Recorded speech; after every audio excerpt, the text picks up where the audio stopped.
كلنا صور حلمي حالمو يتحلو سبسينو ምስጥር ዳኒኤል ብለይቲ ተገለጸሉ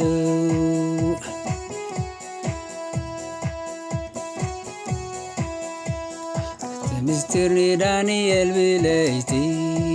ተገለጸሉ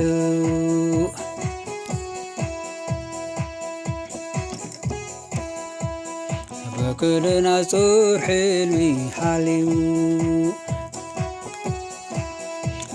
حلو سبسينو ምስጥር ዳኒኤል ብለይቲ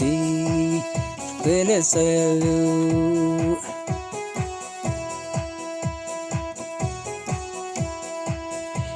ምስጥር ዳኒኤል ብለይቲ ተገለጸሉ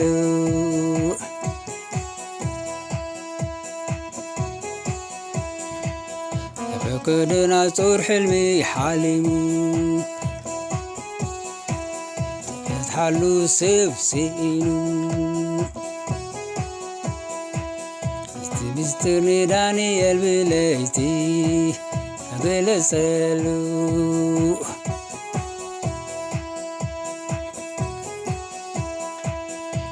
ምስጥር ዳኒኤል ብለይቲ ተገለጸሉ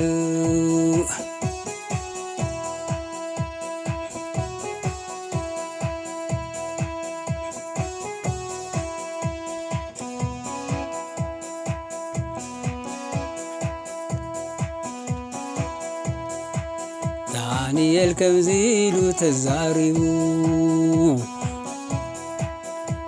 ኣምላክ ሰማይ መስግኑ ዳኒኤል ከምዚሉ ተዛሪቡ ጥበብን ስልጣን ናቱ እዩሞ ሽም ኣምላክ ንዘላለም ይባርኹ ንሱ ዘመናት ወርሓት ንዲልውቶ ነገስታት የስዕር ነገስታት ይሽሙ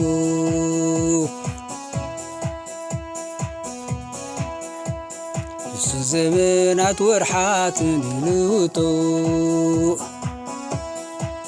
ነገስታት የስዕር ነገስታት ይሽሙ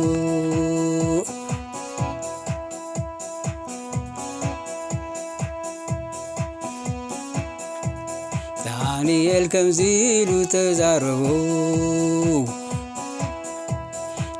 ኣምላክ ሰማይ መስግኑ ዳኒኤል ከምዚሉ ተዛረቡ ጥበብን ስልጣን ናይ ኣምላኽ እሞ ስም ኣምላኽ ንዘላለም ይባርኹ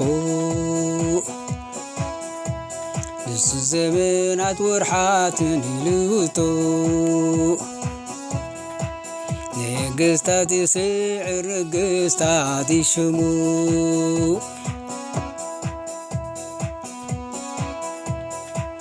ንሱ ዘመናት ወርሓት ንዲልውቶ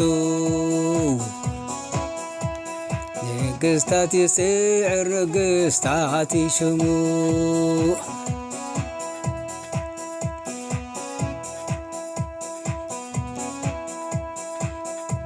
ዳኒኤል ከምዚሉ ተዛሪቡ ኣምላክ ሰማይ መስግኑ ዳኒኤል ከምዚሉ ተዛረቡ ጥበብን ስልጣን ናቱ እዩሞ ስም ኣምላክ ንዘላለም ይባርኹ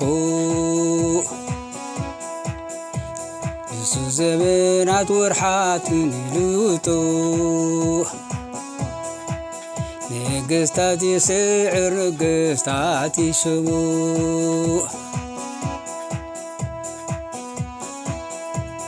ንሱ ዘመናት ወርሓት ንዲልውቶ ነገስታት ይስዕር ነገስታት ይሽሙ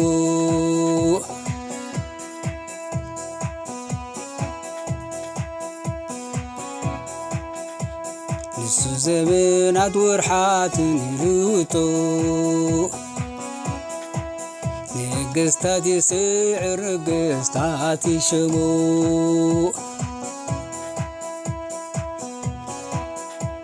ንሱ ዘመናት ወርሓትን ይልውጦ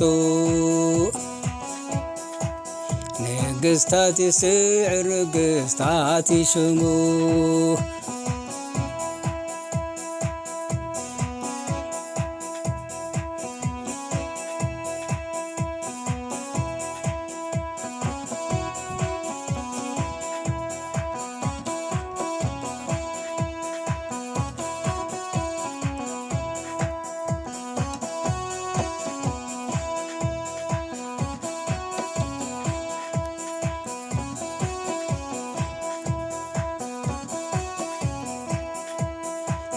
ጠቢባን ጥበብ ይህቡ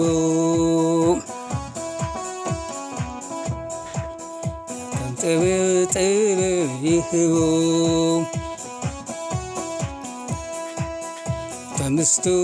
ምስትውዓል ይህቡ ኣማዓሞቕ ዘሎ ሕቡእ ይገልጽ ኣብ ጸልማት ዘሎ ይፈልጥ ብርሃን ንሱ እዩ ዝነብር ሽም ኣምላኽ ንዘላለም ይኽበር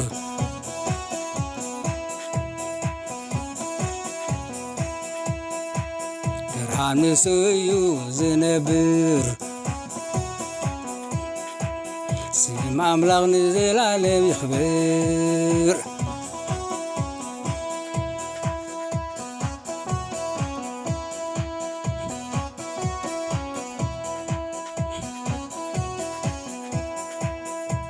ብርሃን ንዘላለም ይነብር ሽም ኣምላኽ ንዘላለም ይኽበር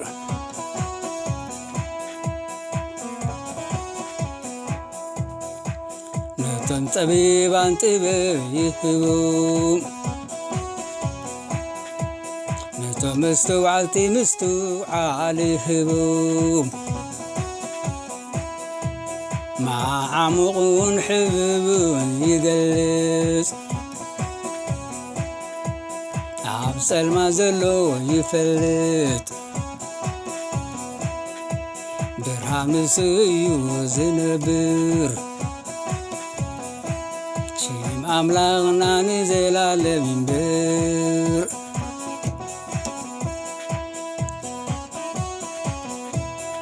ኣሜን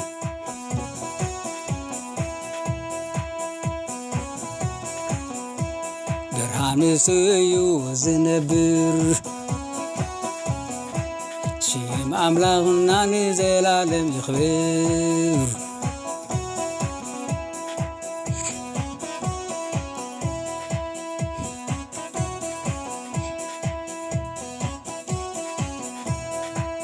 ነቶም ጠቢባን ጥበብ ይህቡ ነቶም ምስትውዓልቲ ምስትውዓል ይህቡ ማዓሙቑን ሕቡኡን ይገልጽ ኣብ ጸልማት ዘሎ ይፈልጥ ብርሃን ንሱ እዩ ዝነብር ሽም ኣምላኽ ንዘላለም ይኽበር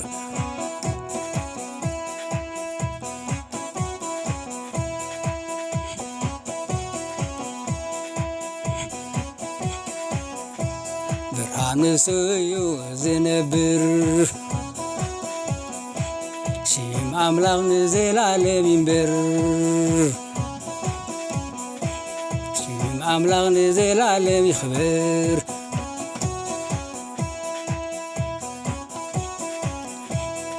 ኣሜን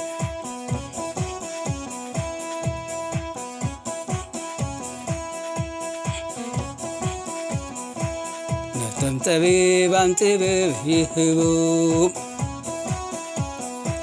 ነቶም ምስትውዓል መስተውዓልቲ ይህቡ ማዓሙቁን ሕቡኡን ይገልጽ ኣብ ጸልማት ዘሎ ይፈልጥ ብርሃን ንሱ እዩ ዝነብር ሽም ኣምላኽና ንዘላለም ይኽብር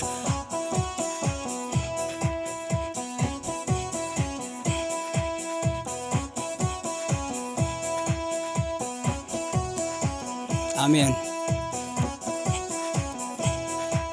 ብርሃን ንሱ እዩ ዝነብር ሽም ኣምላኽና ንዘላለም ይኽብር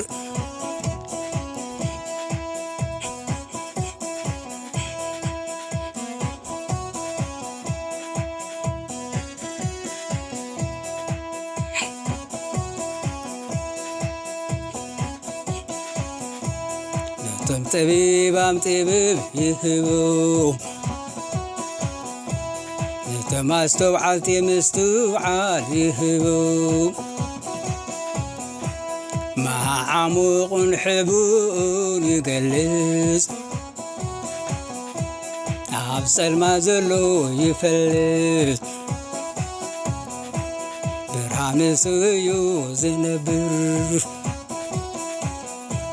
ሽም ኣምላኽ ንዘላለም ይኽብር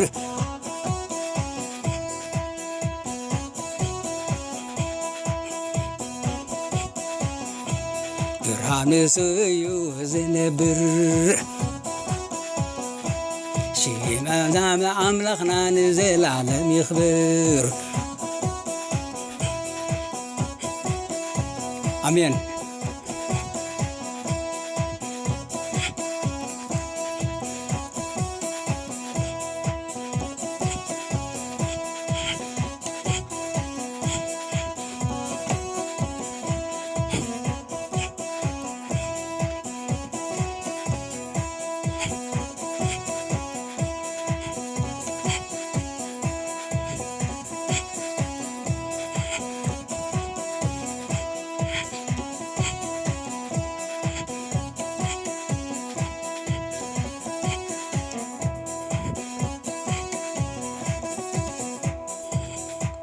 ጠቢባን ጥበብ ይህቡ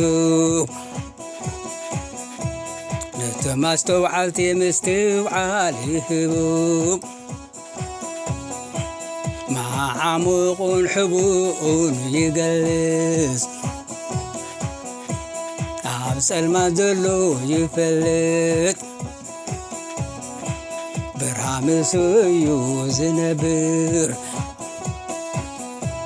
ሽም ኣምላኽ ንዘላለም ይኽብር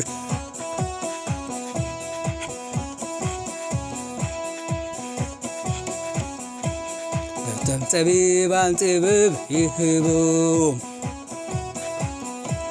ነቶም ኣስተውዓልቲ ምስትውዓል ይህቡ ማዓሙቁን ሕቡኡን ይገልጽ ኣብ ጸልማት ዘሎ ይፈልጥ ብርሃን ንሱ እዩ ዝነብር ሽም እግዚአብሔር ንዘላለም ይኽብር አሜን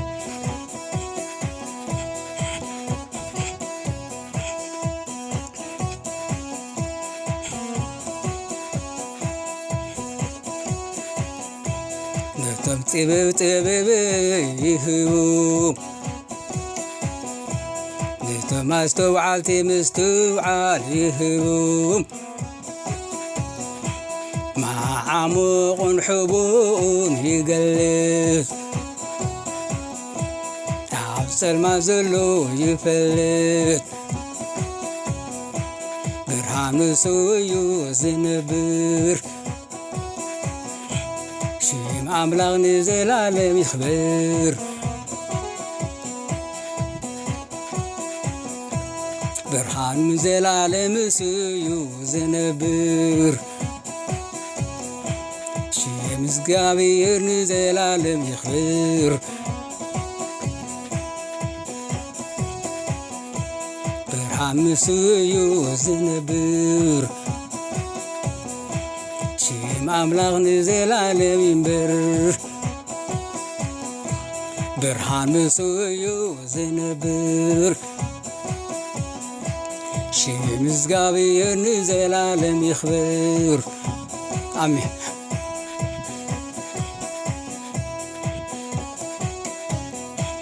ብርሃን ንሱ እዩ ዝነብር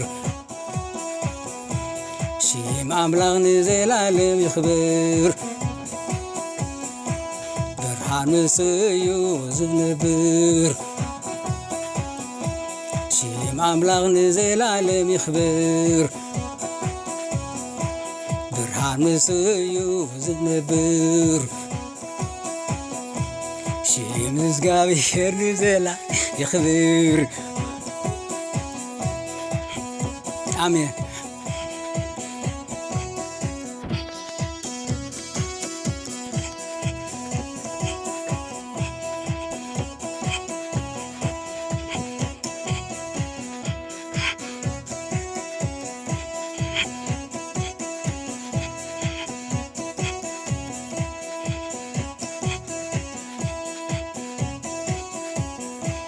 ብርሃን ንሱ እዩ ዝነብር ሽም እግዚአብሔር ንዘላለም ይኽብር